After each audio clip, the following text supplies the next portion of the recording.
Hello, I'm Victoria Chemko, Principal of Umami Marketing. Today I'm in the fabulous New York City and I'll be talking about common optimization mistakes you should avoid with your WordPress site. Keep on watching to find out all the details in this edition of the Digital Marketing Postcard.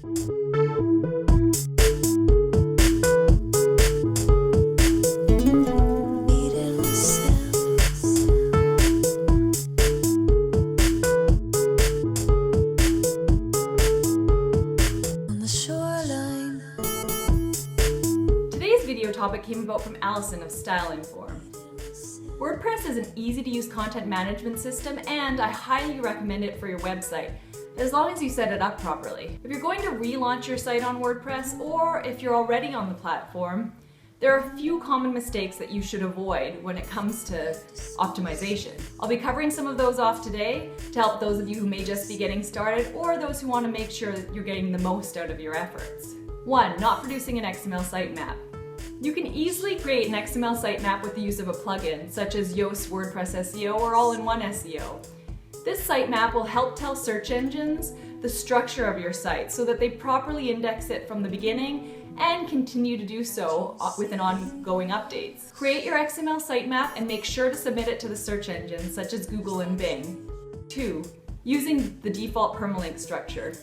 The default permalink structure in WordPress is not SEO friendly at all. It contains numbers usually, something like yourdomain.com/?123, which doesn't give search engines or users any real indication of the content on your site. Make sure to go to your settings to set this up to contain proper page and post names for better URLs. 3. Poor use of categories and tags. I've often seen site owners add a brand new category for every single blog post they write, and they end up having something that's disorganized and just not maintainable. So think ahead in terms of relevant categories for your posts, and then use tags for additional keywords. Don't go crazy with millions of categories and tags, otherwise it'll get messy and difficult for both users and search engines to navigate. 4. Not optimizing your posts and pages for search engines. Regardless of what platform your website is built on, you want to optimize it properly. Don't forget the basics when setting up your site. Set up analytics, optimize each of your pages and posts with appropriate metadata, include internal links throughout your pages. Don't forget about optimizing images, and of course, create great content. 5. Not taking site speed into consideration.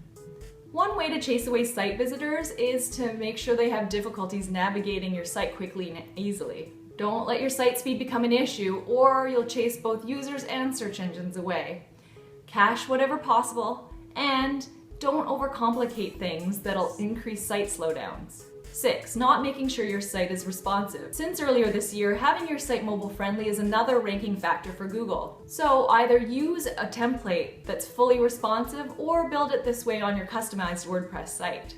Mobile users are only going to increase, so it's important that you keep this in mind. To summarize, when optimizing your WordPress site, common mistakes include not producing an XML sitemap, using the default permalink structure, poor use of categories and tags, not optimizing your posts and pages for search engines, not taking site speed into consideration, and not making your site responsive. So now that you know more about what common mistakes to avoid, check out our recent blog posts covering more useful WordPress optimization tips. And if you like this video, please subscribe to the Umami Marketing YouTube channel and our monthly digital marketing postcard. I'll be back again next month in October to cover more of your digital marketing questions. So I'll see you soon. Take care.